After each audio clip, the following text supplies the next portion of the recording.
सिद्धगिरी ग्रामजीवन संग्रहालय, ज्याला कन्हेरी मठ म्हणून ओळखले जाते, हे महाराष्ट्रातील कोल्हापूर जिल्ह्यात स्थित आहे.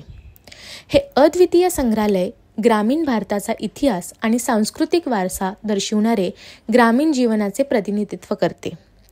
हे संग्रहालय 7 एकर जमिनीवर पसरलेले आहे आणि हिरवळीने वेढलेले आहे, जे पर्यटकांना ग्रामीण समुदायांच्या स्वयंपूर्णतेची झलक देते. या भव्य पुतळ्या आणि प्रदर्शनामध्ये शेती, पशुपालन आणि ग्रामीण लोकांच्या दैनंदिन क्रियाकलापांसह ग्रामीण जीवनाचे विविध पैलू दर्शवले आहेत. भारतीय ग्रामीण भागातील परंपरा आणि जीवनशैली जपण्याच्या दृष्टिकोनातून सिद्धगिरी गुरुकुल फाउंडेशनने हे संग्रहालय स्थापन केले आहे. तरुण पिढीला शिक्षित करणे आणि त्यांच्या पूर्वजांच्या साध्या पण शाश्वत जीवनशैलीची आठवण करून देणे हे त्याचे उद्दिष्ट आहे. संग्रहालयात 80हून अधिक दृश्य आहेत, जी प्राचीन व्यवसाय आणि सामाजिक कार्यक्रमाचे चित्रण करतात, जी ग्रामीण अस्तित्वाचे एक ज्वलंत दृश्य देतात. आता आपण महिलांच्या समानतेबद्दल आणि महिला हक्कांबद्दल बोलत आहोत. जे आपण बातम्यांमध्ये बघतो आहे की महिलांवर अत्याचार होत आहेत, महिलांना दुय्यम स्थान दिले जात आहे. ही सध्या महिला समानता ही एक नवीन संकल्पना मानली जात आहे. परंतु इतिहासात पाहिलं गेलं तर प्राचीन काळात महिलाही पुरुषांप्रमाणेच समान दर्जेदार होत्या आणि अनेक वेळा त्यांचे स्थान पुरुषांपेक्षाही अधिक उत्तम असेही दिसत होते. हीच गोष्ट कन्हेरी मठातल्या एका दृश्याद्वारे दर्शवली गेली आहे. आद्य शंकराचार्य व बिहारमधील त्या काळातले महान विद्वान मंडन मिश्रा यांच्यात जो वादविवाद झाला, त्यात शंकराचार्य विजयी झाले. या वादविवाद सभेची सर्व सूत्रे मंडन मिश्रांच्या पत्नीने उभय भारतीने स्वीकारली होती. ती केवळ सूत्रधार नव्हे तर परीक्षकही होती. अशी आख्यायिका आहे की उभय भारती ही प्रत्यक्ष सरस्वतीचा अवतार आहे. मंडन मिश्रा हरल्यानंतर शंकराचार्यांशी वादविवाद करण्याचे आव्हान तिने केले. वादविवाहाच्या प्रवाहात जेव्हा कामशास्त्राचा विषय आला, तेव्हा शंकराचार्यांनी वेळ मागून घेतली. शेवटी उभय भारतीचा विजय शंकराचार्यांनी मान्य केला. शेवटी ती सुद्धा शंकराचार्यांची शिष्या झाली. यावरून प्राचीन काळी सुद्धा महिलांचे स्थान अत्युच्च होते हे दिसून येते. तर ही होती गोष्ट उभय भारती यांची.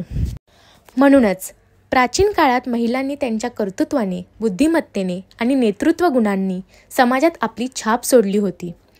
ही गोष्ट आजच्या काळातही आपल्यासाठी एक प्रेरणादायक संदेश आहे. आज आपण आधुनिक आणि तंत्रज्ञान प्रेमी असल्याचा अभिमान बाळगतो. जिबली आर्ट स्टुडिओचे चित्र काही सेकंदात बनवतो.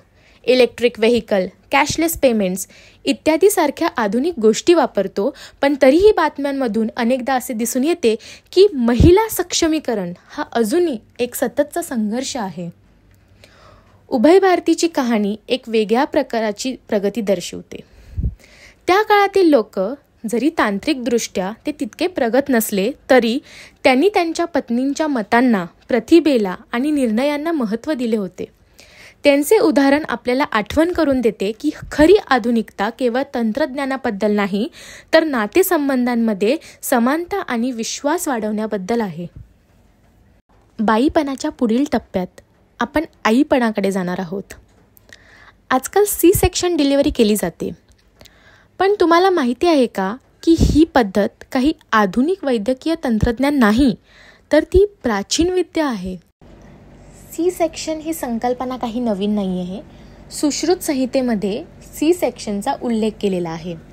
आता प्रश्न असा पडतो की सुश्रुत हे कोण होते? तर तरुण ब्राह्मण सुश्रुत हे ऋषी भारद्वाजांचे शिष्य होते आणि वेद व्यास आणि गर्गाचार्य यांच्या मार्गदर्शनाखाली त्यांना या कामासाठी विशेष प्रशिक्षण देण्यात आले होते. भारद्वाज, जे स्वतः आयुर्वेदाचे भूतकाळातील गुरु होते, त्यांनी नंतर सुश्रुतांशी बाळंतपणाच्या सर्व शक्य मार्गांवर चर्चा केली. बलरामाच्या जन्मादरम्यान या कौशल्याची चाचणी घेण्यात आली होती.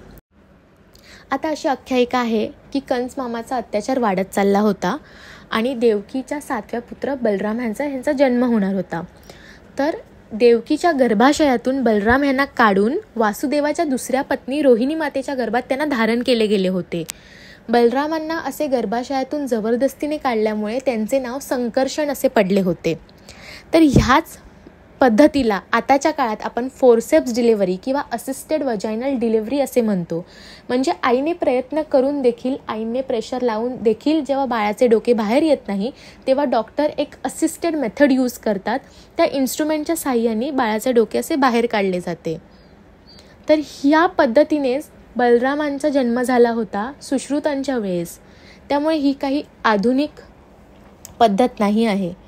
आणि असंच श्रीकृष्णाचा देखील नंतर जन्म होणार होता. तर श्रीकृष्णांच्या जन्मावेळी सी सेक्शनचा वापर केला गेला होता.